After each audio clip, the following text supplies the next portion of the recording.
주를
받습니다. 이 예배를 통하여서 우리 삶의 주인이 되심을 우리가 다시 한번 인정하고 그 믿음에 걸맞는 인생 저희들이 살아가게 하시고, 또한 우리 귀한 말씀 전해주실 우리 목사님에게도 끊임없는 힘과 은혜를 계속해서 충만하게 부어달라고 이 시간에 우리 한 목소리로 기도하며 나가겠습니다.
기도하겠습니다. 사랑과 은혜가 충만하신 아버지 하나님, 지난 한 주간도 우리의 삶을 지켜주시고 주님의 은혜 가운데 살게 하심 참으로 감사드립니다. 주님, 우리는 선한 것 하나 없는 죄인입니다. 주님, 우리를 긍휼히 여겨 주시옵소서. 우리의 힘으로 나온 것 같은 이 자리도 주님의 인도하심과 계획하심이 없었더라면 이 자리를 채울 수 없었음을 고백합니다. 주님 불러주신 이 자리 가운데 감사함으로 오직 주님만을 바라보며 온전히 맡길 수 있는 그런 시간 또한 허락하여 주시옵소서. 주님, 우리는 참으로 연약합니다. 우리의 모든 죄의 허물을 예수 그리스도의 보혈로 깨끗하게 하여 주시옵고 겸손한 마음으로 주님을 바라게 하여 주시옵소서. 이 시간 함께하지 못한 많은 지체들이 있습니다. 이런저런 처지와 형편으로 때로는 많은 삶의 무게들로 힘들어할 때도 있습니다. 주님, 저희를 긍휼히 여겨주시고 주님 주시는 참 위로와 그 평안을 저희에게 회복해 하여 주시옵소서. 주님, 우리 아름다운 교회가 전교인 별빛 수련회를 준비 중에 있습니다. 준비하는 모든 과정과 손길에 함께하여 주시옵고 넘치는 은혜와 성령의 기름 부으심을 사모하게 하여 주시옵소서. 주님, 또한 우리 아름다운 교회 한국학교 가을학기를 준비하고 있습니다. 준비하시는 모든 분들 주님의 인도하심 따라 각각의 역할을 감당하시는 데 부족함이 없도록 주장하여 주시옵고 한국 학교를 통해 많은 열매들이 맺어질 수 있도록 축복하여 주시옵소서. 주님, 우리 아름다운 교회 이 땅에 많은 영혼을 품을 수 있는 축복의 통로가 되게 하여 주시옵소서. 각자가 주님 주신 사랑을 실천하며 교회의 덕을 세워나가는 데 부족함이 없도록 도와주시옵소서. 이 시간 주일학교에서 예배드리고 있는 우리 다음 세대 아이들에게 하늘의 아름다운 복으로 채워주시사 세상의 가치와 타협하지 않고 당당히 맞서며 건강하게 자라나는 그런 은혜가 있기를 기도하고 또 기도함나이다. 예배를 위해 오늘 특별히 수고 많이 하시는 손길에 은혜를 베풀어 주시옵고 작은 손길들이 모여 큰 하나님의 일을 이루어 나가는 귀한 체험이 있게 하여 주시옵소서. 한국에서 사역하시는 원로 목사님 늘 강건케 붙들어 주시옵고 성령의 기름 부으심 넘치게 하여 주시옵소서. 오늘 말씀 전하실 권 목사님 영육간의 강건함 허락하여 주시고 그 입술 붙들어 주시어 권능의 말씀 선포될 때 그 말씀의 능력을 깨닫게 하여 주시사 아버지의 그 마음과 뜻을 알게 하여 주시옵소서. 이 시간도 우리를 부르신 하나님 기뻐하시고 영광 받으시는 귀한 시간이 될 줄 믿사오며 이 모든 말씀 우리 주 예수 그리스도의 이름으로 기도드렸나이다. 아멘.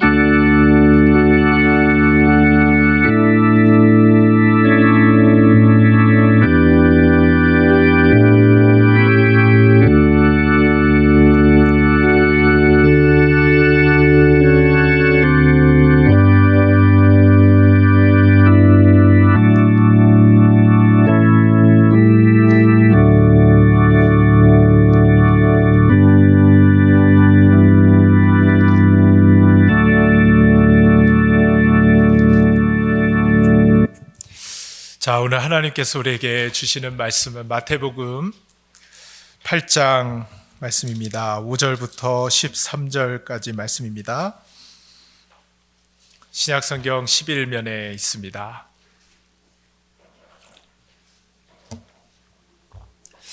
자, 마태복음 8장 5절부터 13절 말씀, 우리 한 절씩 교독하시고 마지막 절을 같이 읽겠습니다. 예수께서 가브나움에 들어가시니 한 백부장이 나와 간구하여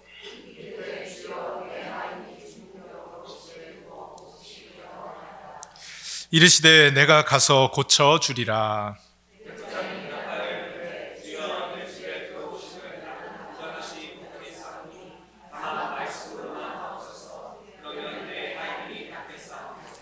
나도 남의 수하에 있는 사람이요 내 아래에도 군사가 있으니 이더러 가라 하면 가고 저더러 오라 하면 오고 내 종더러 이것을 하라 하면 하나이다.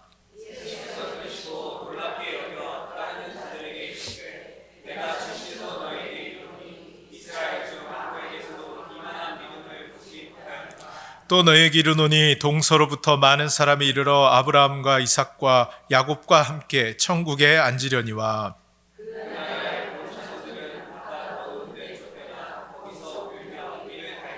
다 같이 예수께서 백부장에게 이르시되 가라 내 믿은 대로 될지어다 하시니 그 즉시 하인이 나으니라. 아멘. 할렐루야. 우리 옆에 분들 같이 한번 인사하십시다. 잘 오셨습니다. 잘 오셨습니다. 자, 예수님을 놀라게 한 믿음이라는 말씀의 제목으로 함께 은혜 나누겠습니다. 자, 여러분, 믿는다는 것은 무엇일까요? 우리는 믿음에 대해서 많이 들어왔고 또 믿음에 대해서 많은 이야기들을 하는데요. 자, 믿는다는 것은 무엇일까?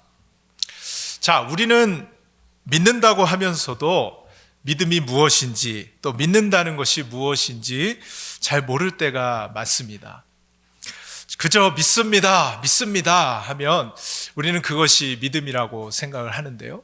사실 이 믿음은요, 믿음의 대상이 있어야 합니다. 그리고 그 믿음의 대상과의 올바른 관계가 중요합니다. 자, 믿음의 대상과 이 올바른 관계가 없이는 우리는 그것을 믿음이라고 말할 수가 없는데요. 대개는 믿음이라 얘기할 때 이런 것들이 좀 생략될 때가 많이 있더라는 것입니다.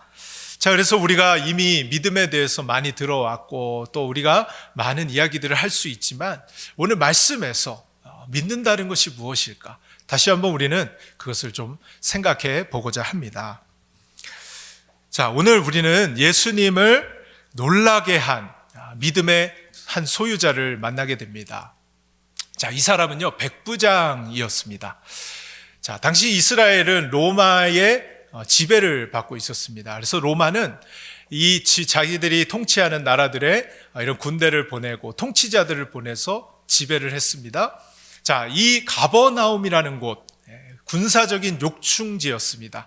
중요하게 여겨졌던 이곳에 백부장을 보내서 100명의 군인들을 거느리고 그 지역을 통치하도록 했습니다.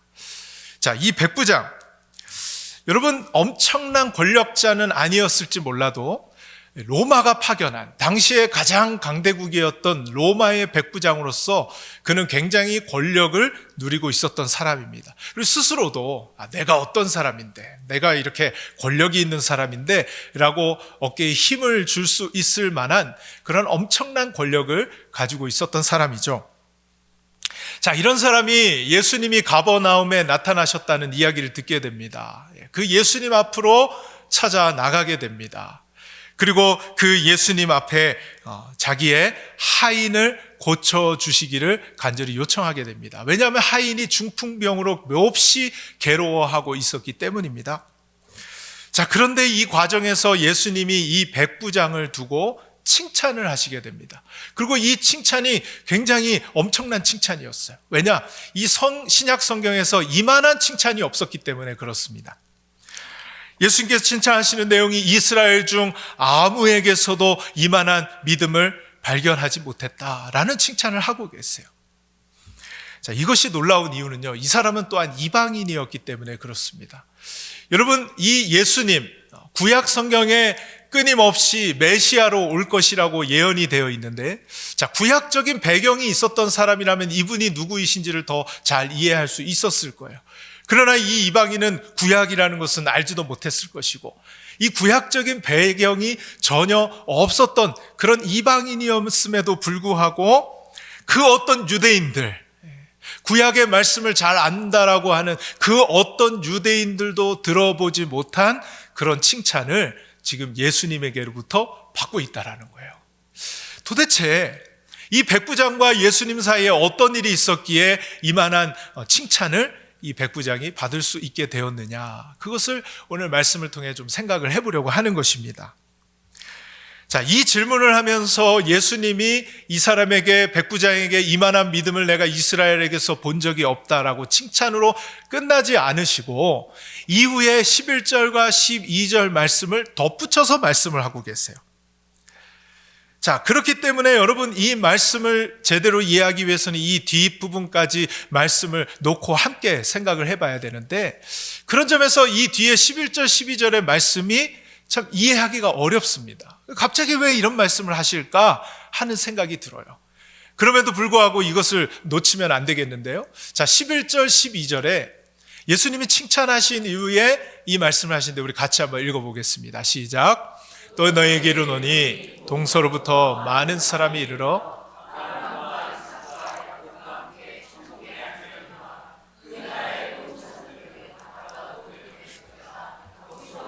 이를 갈게 되리라. 아멘. 이 뒤에 이어서 이 11절과 12절 말씀까지 함께 하고 계시는데 갑자기 좀 무시무시한 말씀을 하시는 것만 같아요.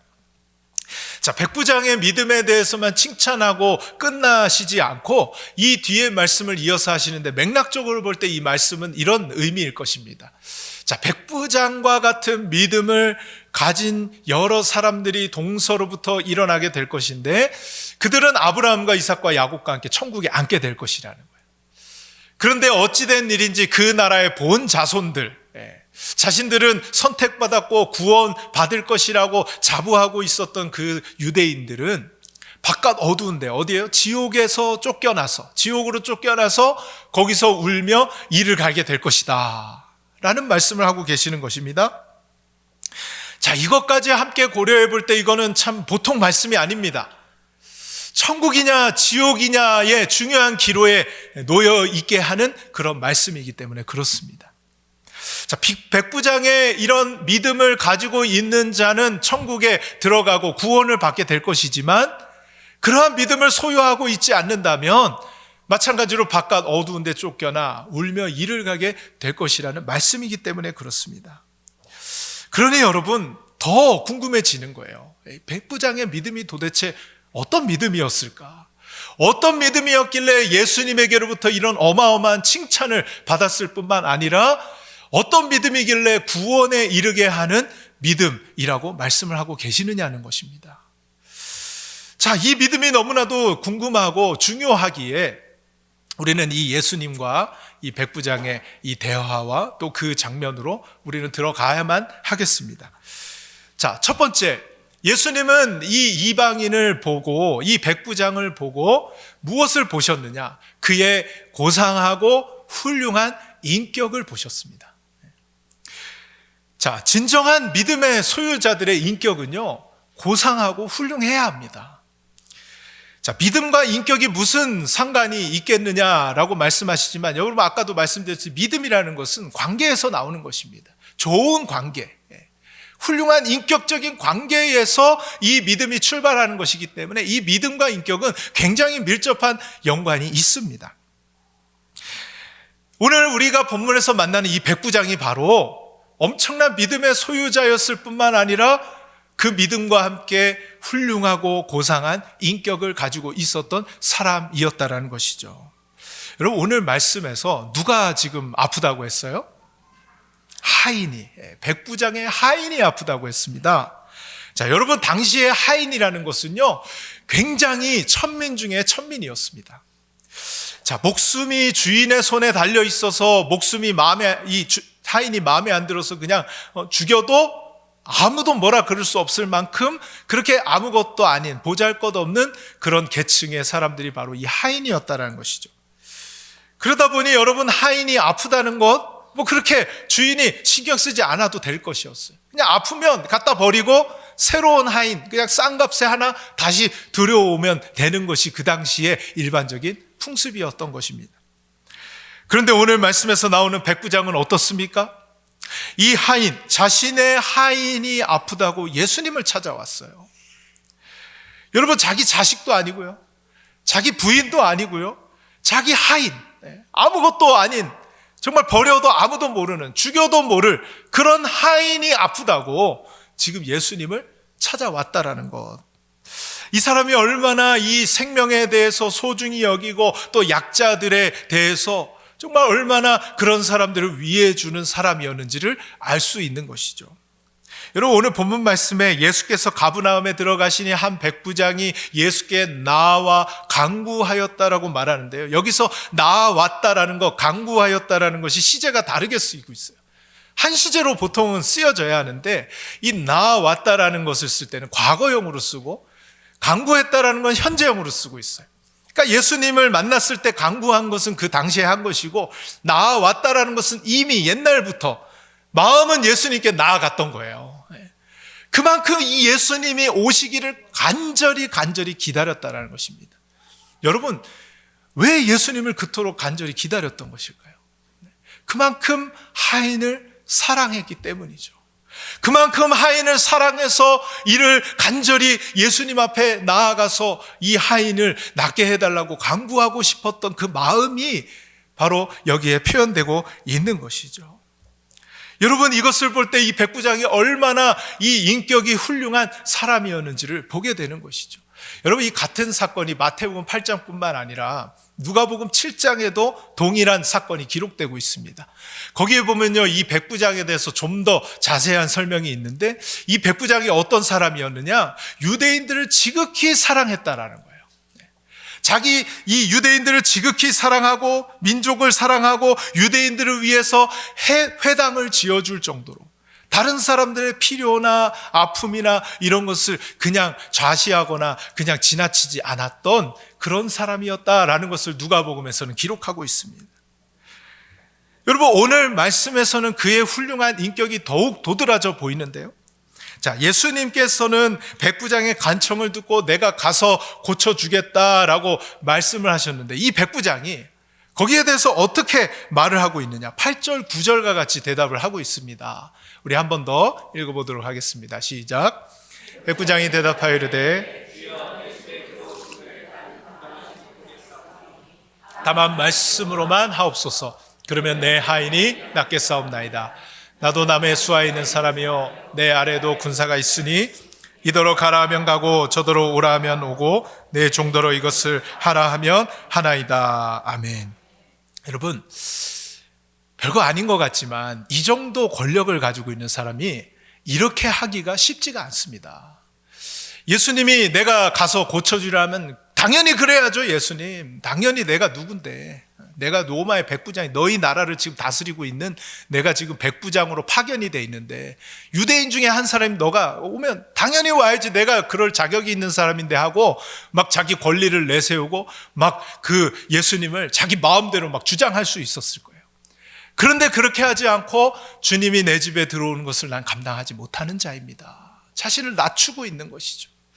여러분, 우리는 요즘도 권력이 있다는 사람들을 수없이 뉴스 기사를 통해서나 또 SNS를 통해서나 권력이 있다는 사람들을 우리 보고 살잖아요.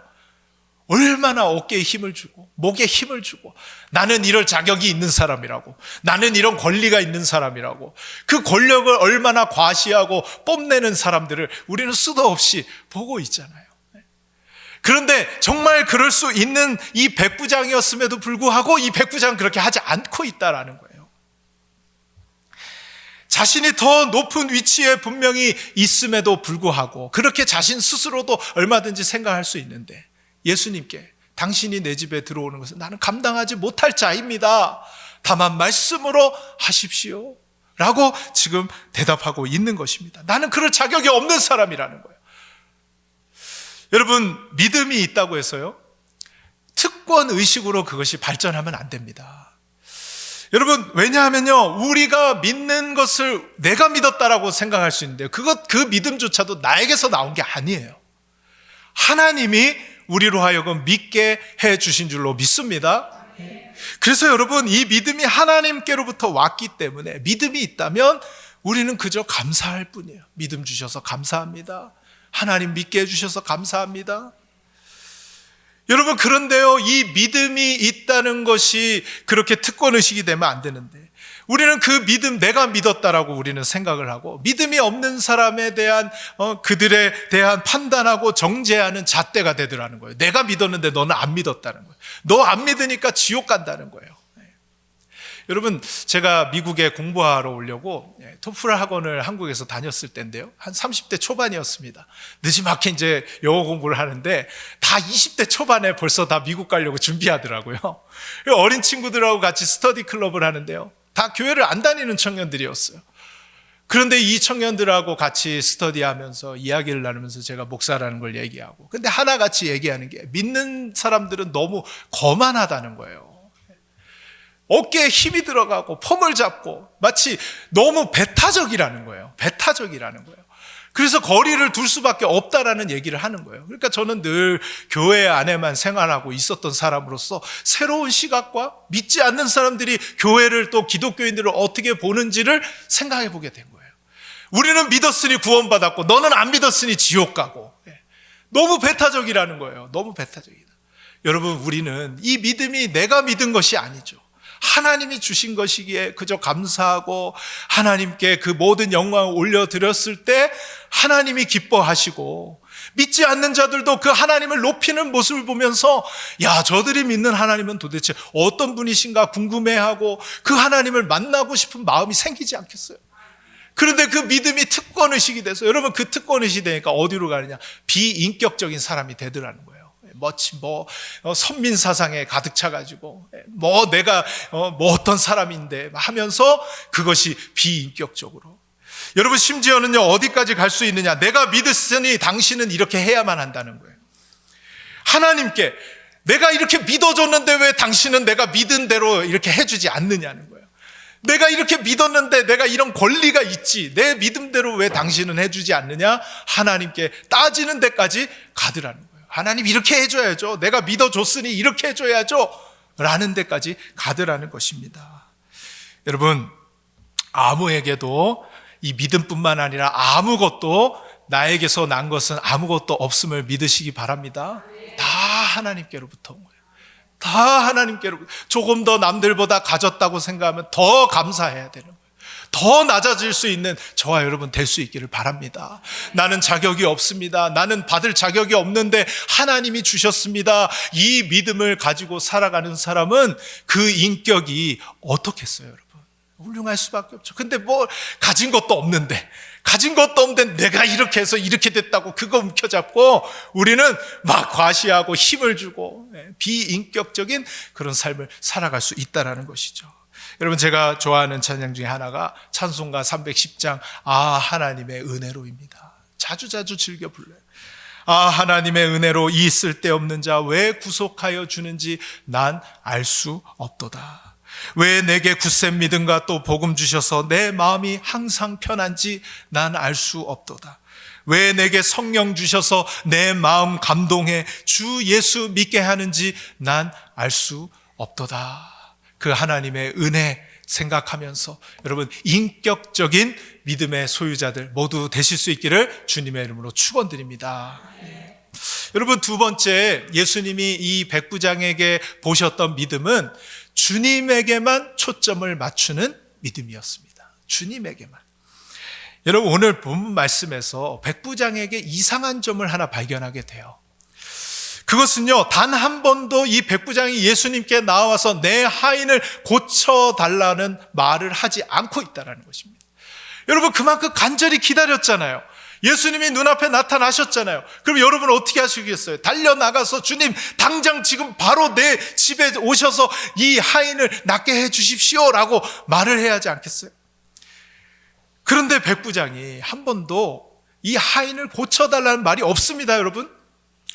그러면 어떻게 여러분 말하고 있느냐? 그저 6절 말씀은 자신의 상황을 있는 그대로 말씀을 드리고 있어요. 주여, 내 하인이 중풍병으로 집에 누워 몹시 괴로워하고 있나이다. 자신의 지금 상황만을 말씀드리고 있는 것입니다. 그랬더니 예수님께서 내가 가서 고쳐주겠다는 거예요. 그랬더니 백부장이 주님이 내 집에 들어오시는 것을 나는 감당하지 못하겠습니다. 말씀으로만 하시면 내 하인이 낫겠습니다. 말씀을 하고 계신 거죠. 여러분, 여기서 백부장의 초점이 어디에 있는지를 우리는 발견할 수 있게 됩니다. 여러분, 백부장의 초점은요, 하인이 낫는 것도 중요하지만 그것보다 그 하인이 낫는 것에 초점이 있지 않고 주님에게 초점이 맞춰져 있는 거예요. 주님에게. 여러분, 이것은 그가 예수님을 부르는 호칭에서도 나타나 있는데요. 여러분, 예수님을 주님이라고 두 번 부르고 있습니다. 주님. 한 번은 주여, 한 번은 주님. 여러분, 당시에 이 로마 시대는요, 이 주님, 큐리오스라는 단어를 붙였는데, 이 칭호는요, 로마의 황제에게만 붙일 수 있는 칭호였습니다. 왜 그러냐? 모든 권세와 능력을 가지고 있다라는 것을 표현할 때 이 주님이라는 큐리오스라는 표현을 쓰는 거예요. 그런데요, 여러분, 이 백부장이야말로 로마의 황제로부터 파견된 사람이고 자기 인생을 책임져 줄 사람이고 자기를 승진시켜 줄, 자기 인생을 잘 살게 해줄, 자기 위에 있는 그 로마의 황제에게 큐리오스라는 단어를 사용해야 하는 사람이잖아요. 여러분, 당시에 이 큐리오스라는 단어를 잘못 사용하다가는 큰일 납니다. 큰일 납니다. 그것도 로마의 황제의 수하에 있는 이 백부장이 예수님에게 주님이라고 표현하고 있는 거예요. 당신이 내 주님이시라는 거예요. 당신이 내 모든 권세와 능력을 가지신 분이시라고 지금 고백을 하고 있는 것이죠. 여러분, 이 부분을 영어로 어떻게 해석하는지, 주님이 내 집에 들어오는 걸 나는 감당하지 못하겠습니다. 제가 설교 준비를 하는 건데 한국어 영어 성경이 같이 있는 걸 항상 놓고 이제 설교를 준비하는데, 영어 성경 NIV 버전에 보니까요, 이 부분을 이렇게 해석해 놓았더라고요. 나의 지붕 아래에 당신을 들어오게 할 자격이 나에게는 없습니다. 그래서 표현이 이상해서 우리 한국어 성경을 이렇게 번역한 건지 아니면 영어 성경이 제대로 번역이 됐는지 원어를 또 찾아봤더니 Under my roof라는 단어가 써 있는 거예요. 그러니까 당시에 이 백부장은 이렇게 예수님에게 정말 표현한 거예요. 나의 이 지붕 아래에 당신을 들어오게 할 수 있는 자격이 나는 없습니다. Not deserved. 나는 자격이 없는 사람입니다. 여러분, 이게 어떤 표현이냐면요, 주님을 주님으로 생각했던 거예요. 대단한 권력의 소유자였음에도 불구하고 그저 유대인 남성 중에 하나였던 그 예수님을 나의 지붕 아래에 가둬둘 수 없다. 다시 말해요, 여러분, 당신은 내 뜻대로 가둬둘 수 있는 분이 아니라는 거예요. 당신은 나의 주님이시고 오히려 다스려야 한다면 당신이 나를 다스려야 할 분이십니다라는 것을 예수님에게 고백하고 표현하고 있는 것입니다. 여러분, 이 지점에서 바로 예수님이 이 믿음을 엄청난 믿음이라고 칭찬하고 있는 것입니다. 여러분, 그는 예수님을 자신의 뜻대로 좌지우지하려고 하지 않습니다. 주님, 당장 지금 우리 집에 오셔서 내 하인 고쳐주세요. 주님을 그렇게 좌지우지하는 것이 아니라 그저 상황을 설명드리고 주님이 어떻게 하실지 그 주님에게 초점을 맞춰서 주님에게 모든 것을 맡기고 있는 것을 보게 되는 것입니다. 여러분, 주님을 주님답게 높여드리고 인정해드리고 주님이 자신의 삶을 완전히 다스리는 분이심을 고백했다라는 것이죠. 이러한 믿음을 가진 백부장은요, 만약 주님이 하인을 고쳐주시지 않았다 할지라도 그 믿음은 변함이 없었을 거예요. 왜냐하면 그는 주님에게만 초점이 맞춰져 있었기 때문에, 여러분, 레오나르도 다빈치가 최후의 만찬을 그렸잖아요. 34세가 43세가 됐을 때 밀라노의 어떤 백작의 요청에 따라 3년 동안 심혈을 기울여서 그 그림을 그렸다고 합니다. 자, 그 그림은요, 예수님이 중앙에 계시고 제자들이 옆에 앉아 있는 마지막 만찬을 그린 그림이죠. 근데 그 그림이요, 처음에 이 다빈치가 그렸을 때와 지금 우리가 보고 있는 그림은 다르다고 해요. 거기에 사연이 한 가지 숨겨져 있는데, 자, 원래 그림에는 예수님이 오른손으로 컵을 하나 들고 계셨대요. 자, 이 그림이 거의 완성될 쯤에 자기 친구를 불러서 이 그림을 보여줬다고 합니다. 자, 친구가 이 그림을 보고요, 감탄을 하는 거예요. 어떻게 이렇게 마지막 만찬을 멋지게 그려놓았냐고. 그러면서 하는 얘기가, 야, 근데 예수님의 오른손에 들려있는 그 컵은 정말 진짜 같아 라고 얘기를 하더라는 거예요. 여러분, 대수롭지 않은 말일 수 있겠지만 이 다빈치는 충격을 받았습니다. 왜냐? 다빈치에게 예수님보다 더 중요하게 드러나는 부분은 없어야만 한다는 생각이 있었던 거예요. 그렇기 때문에 당장 진짜 같은 컵을 치워버리고 예수님의 팔만 가만히 식탁에 올려져 있는 그림으로 바꾸었다라는 것입니다. 여러분, 이 레오나르도 다빈치의 초점은 분명했던 거죠. 예수님에게 초점이 맞춰져 있던 거죠. 다른 것은 더 어떤 것도 중요한 것이 없다라고 생각했던 이 다빈치의 생각이 이 그림에 담겨져 있는 것이죠. 여러분, 우리가 주님이 아닌 것에 우리의 초점을 맞출 때가 너무나도 많습니다. 여러분, 주님이 아닌 것이 꼭 나쁜 것, 악한 것, 이런 것만이 주님이 아닌 것이 아니라 우리에게 좋은 것, 우리의 자녀가 될 수도 있고요, 우리에게 성공이 될 수도 있고요, 성취가 될 수도 있고요, 우리 인생의 돈이 될 수도 있고요, 우리에게 꼭 필요하다라고 생각하는 그것이라 할지라도 주님이 아닌 것에 그 자리에, 주님의 자리에 그것을 놓게 되는 경우들이 있다라는 것이죠. 그래서 내가 내 삶의 주인이 되어서 주님은 그저 옆에서 나의 이용의 가치로서만 여기고 내가 그 주님을 마음껏 조종하고 있을 때가 있다라는 것입니다. 주님을 통해 내 자녀를 조종하기도 하고요, 주님이라는 이름을 이용해서 내 배우자를 조종하기도 하고요, 주님을 이용해서 내 인생을 조종하기도 한다라는 것이죠. 여러분, 믿는 자의 삶은요, 그런 삶이 아닙니다. 주님이 나를 통해 자녀의 삶에 개입하시도록, 주님이 나를 통해 나의 배우자의 인생에 유익을 주시도록, 주님이 나를 통해 우리의 가정을 이끌어 가시고, 주님이 나를 통해 하나님의 뜻과 나라를 이루어 가시도록, 주님이 나를 통치하시고 주님이 나를 통해 일하시도록 하는 것이 참된 믿음을 가진 자의 삶인 줄로 믿습니다. 주님을 주님으로 모셔야 되는 거죠. 여러분, 오늘 말씀에서 예수님은 이 주님을 주님이라고 고백하는 이 고백을 백부장에서부터 끌어내오고 계십니다. 여러분, 한 가지 물어볼게요. 예수님이 백부장의 이런 믿음을 모르셨을까요? 여러분, 예수님은요, 마음속 깊이 우리가 무슨 생각하는지, 예수님에 대해 우리는 어떻게 대하고 있는지 다 알고 계세요. 다 알고 계세요.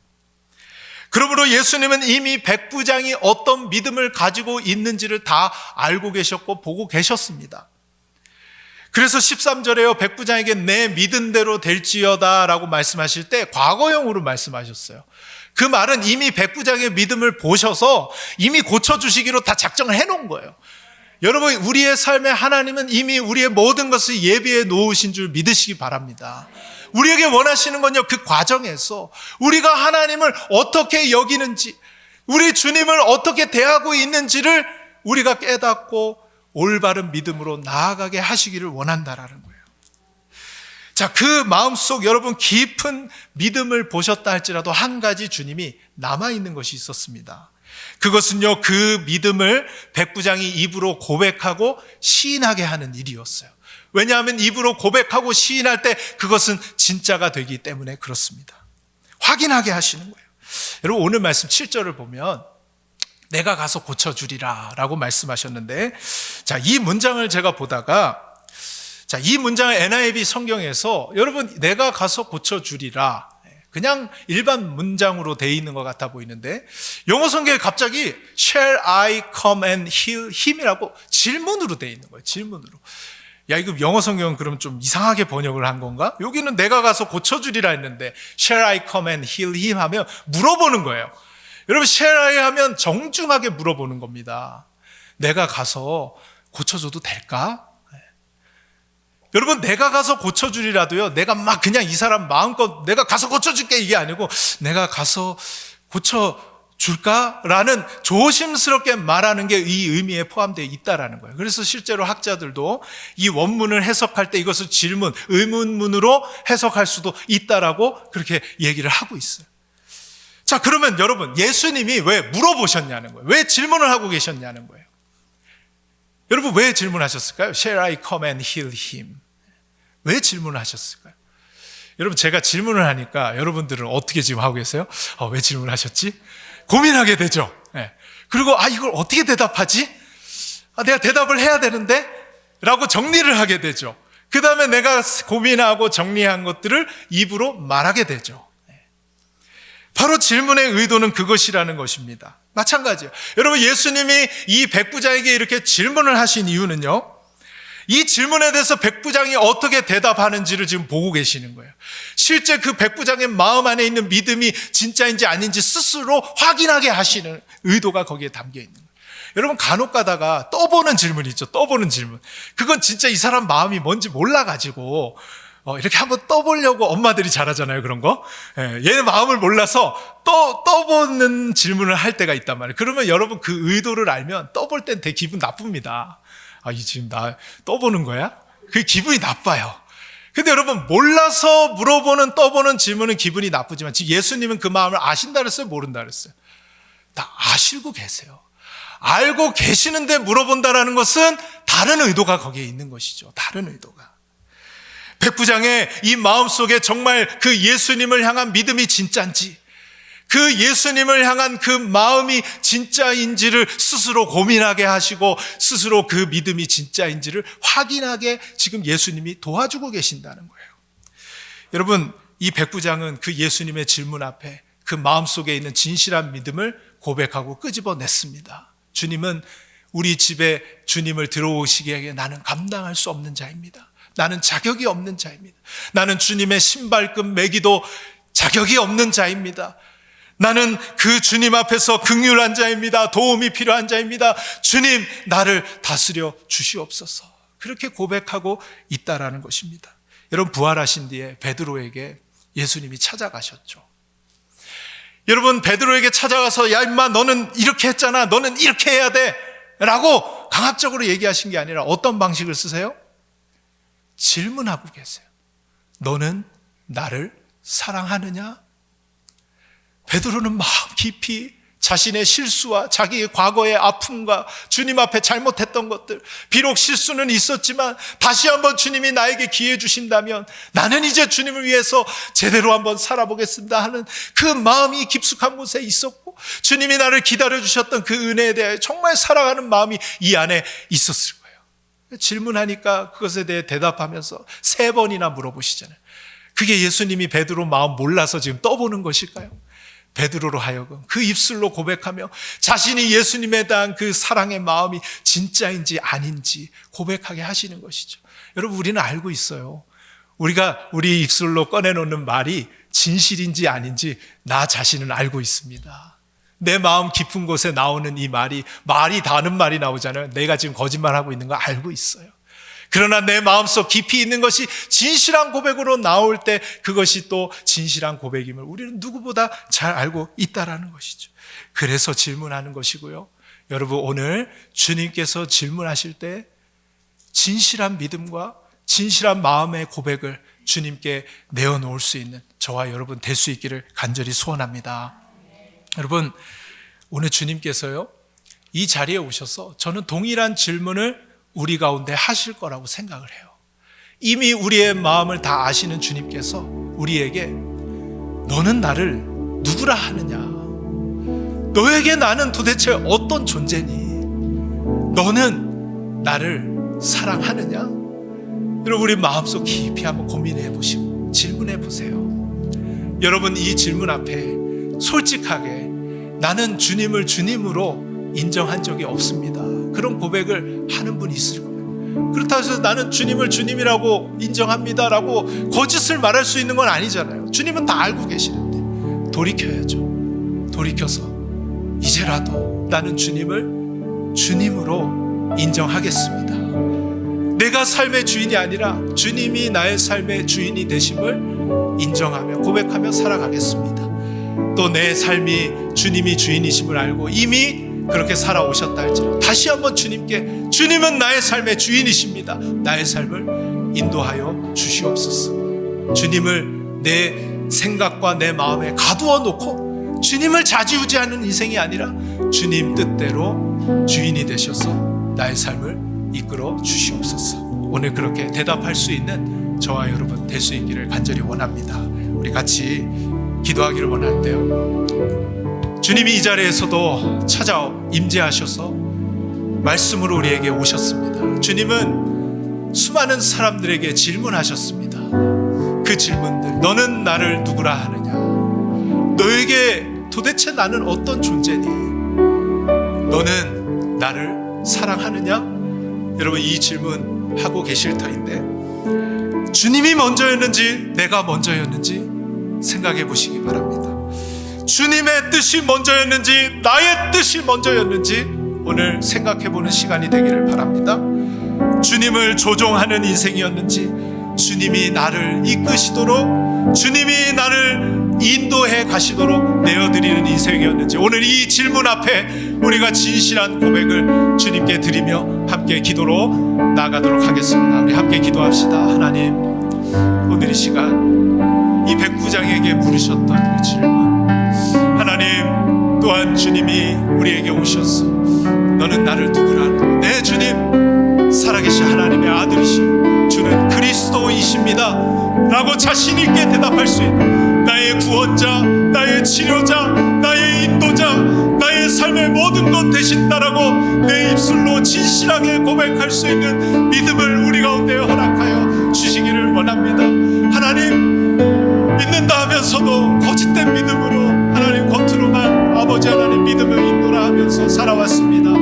주님을 이제 주님으로 모시기를 원합니다. 주님을 나의 주님으로 이제 인정해드리고 주님이 나의 삶을 이끌어 가시도록 나의 삶을 드리길 원합니다. 주님이 먼저였는지 나의 뜻이 먼저였는지 더 이상 아버지 하나님 고민하지 않게 하여 주옵시고 주님의 뜻이 항상 먼저입니다. 주님의 말씀이 항상 먼저입니다. 하나님 고백하며 나의 모든 것을 맡겨 드리길 원합니다. 나의 자녀도 나의 가정도 나의 삶의 문제도 나의 직장도 사업도 주님이 나를 통하여 일해 가실 수 있도록 나의 주님 나를 다스리시고 나를 인도하여 주시옵소서. 주님께 감사드립니다. 주님 진실한 고백하며 살아갈 수 있도록 인도하여 주시옵소서. 예수님의 이름으로 기도드리옵나이다. 아멘.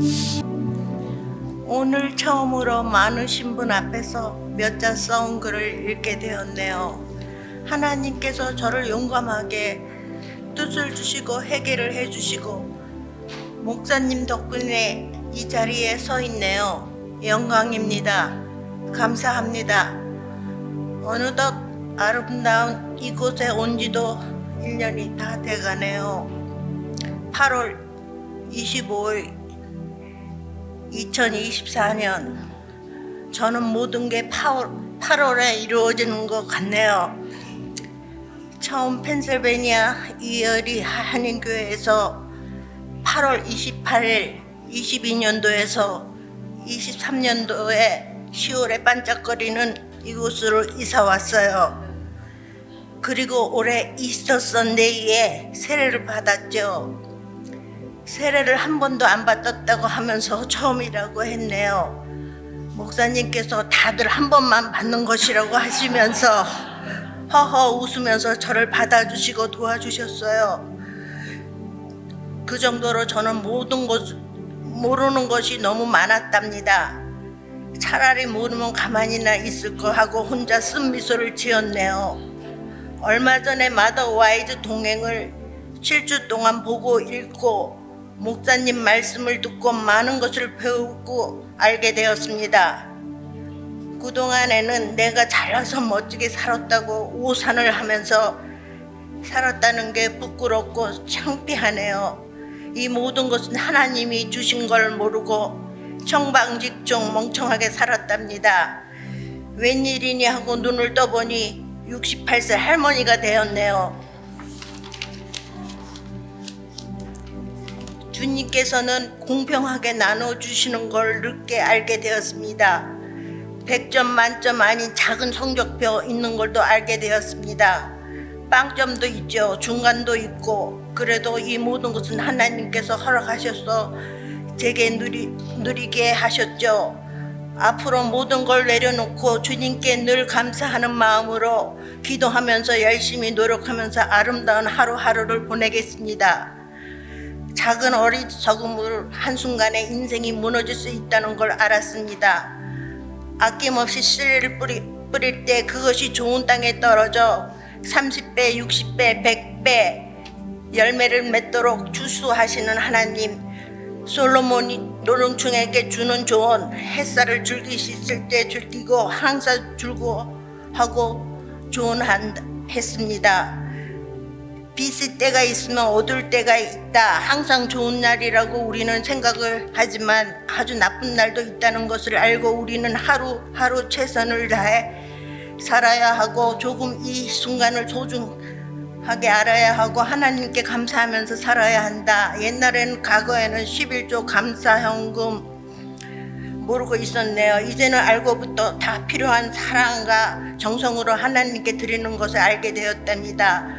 제가 너무 모르면서 세상살이 살았으나 얼마나 제가 힘들게 살았겠어요. 그러나 이제는 하나님 곁에서 지혜롭게 살아갈 수 있답니다. 이건 축복이고 영광입니다. 요즘에는 기적 같은 일이 생기고 있답니다. 은혜를 주셔서 감사합니다. 늦게나마 깨닫게 되어서 너무나 감사합니다. 앞으로 남의 말에 귀를 기울이고 내 주장만 하지 않겠어요. 높은 것만 바라보지 않고 낮은 곳을 바라보면서 작은 것도 나누면서 나보다 힘든 사람을 도와주면서 현재 가지고 있는 모든 것에 감사하면서 어린 아이처럼 한 걸음 두 걸음 걸어서 주님 앞에 다가갈 수 있어서 너무 행복하네요. 어디서 받아보지 못하는 하나님 사랑을 듬뿍 받고 있어서 엄청나게 신나고 행복하답니다. 제가 여기까지 와 있게 해주신 분이 계십니다. 존경하고 사랑합니다. I love you. 항상 옆에서 응원해 주시는 여러분, 목사님, 사모님, 권사님, 집사님, 장모님, 자매님 감사합니다. 그리고 사랑합니다. 항상 제 옆에서 붙들어 주세요. 하나님 불러도 자꾸 부르고 싶은 하나님, 저를 받아주셔서 감사합니다. 우리 하나님, 앞으로 더 주님 곁에 더 가까이 갈 수 있게 해주세요. 저의 기도 속에 주님의 음성을 듣게 해주세요. 아름다운 교회 안에서 우리 모두 아름답게 살 수 있게 하나님께 기도드립니다. 감사합니다.